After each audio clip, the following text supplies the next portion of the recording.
20 years in the future, Janie is approximately 70 to 80 years old, and Marjorie is approximately 50 years old. The two were traveling for the Christmas holiday when their flights were suddenly canceled due to poor weather conditions. They both coincidentally sat at the same neighboring tables in a small airport cafe to pass the time. Hey, Sugar, did your flight get canceled too? Yeah, I'm visiting here from Iran. Where are you from? How lovely. I'm visiting from down in the Everglades. I've never heard of that place before. What is it like? It's a lovely little town down in Florida filled with mostly hardworking black folk. Everyone loves to dance and sing and especially loves to talk. Wow, that reminds me so much of when I lived in Austria. Everybody was so happy and accepting. Oh gosh, sounds exciting. You must have done all kinds of things in your life. I wish I could have traveled more in my time. Where'd you live before? I grew up in Iran during the war. Then, to get away from the violence and continue my education, I moved to Austria, then France. That's fascinating. What was it like living through the war? Well, after the Iranian Revolution, it was really hard on women. They divided our schools, made us cover our hair, and wear long, baggy, modest clothing. Additionally, there were constant bombings, many people were falsely arrested, and I had to watch a lot of people die, all because the government just wanted to abuse their power over us. Listen, I can only imagine how hard that must have been growing up. Even though I had never experienced any bombings or wars, I know what it's like to have someone assert their power over you. My second husband, Joe, always made me cover my luscious hair because he feared it was too sexually appealing to other men. Wow, that sounds so similar to how it was in Iran. In Iran, we weren't even allowed to show our hairline, or we would be called out by the government or even raped.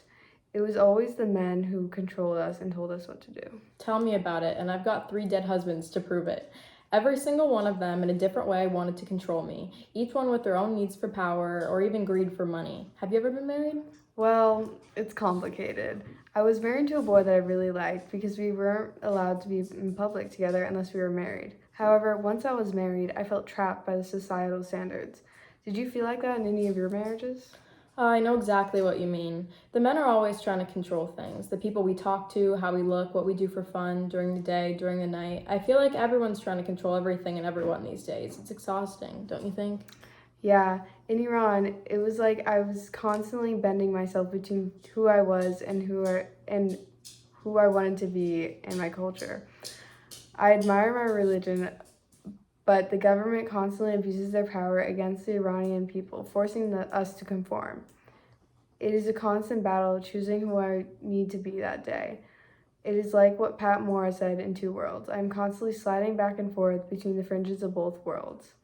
I am not enough for either world. I feel like I don't fit in anywhere. I completely understand. I feel similar ways being a black woman in this white world. You know, I actually read this lovely article by a writer named James Baldwin. It was about how language helps shape and display our identity and how we want it to be.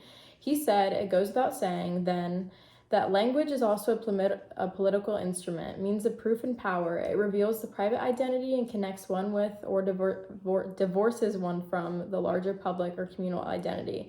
I think that we can use language to help overcome the conformist societal expectations and overpowering authorities. We can show ourselves how we want to be, just like people in the Glades had their own Black English. It brought us together. When I was younger, I would buy and smuggle banned items like makeup and CDs because in a world that I felt powerless, something so small made all the difference. I also always looked up to my grandma. When she saw me acting recklessly, she would quickly keep me from straying away from my morals.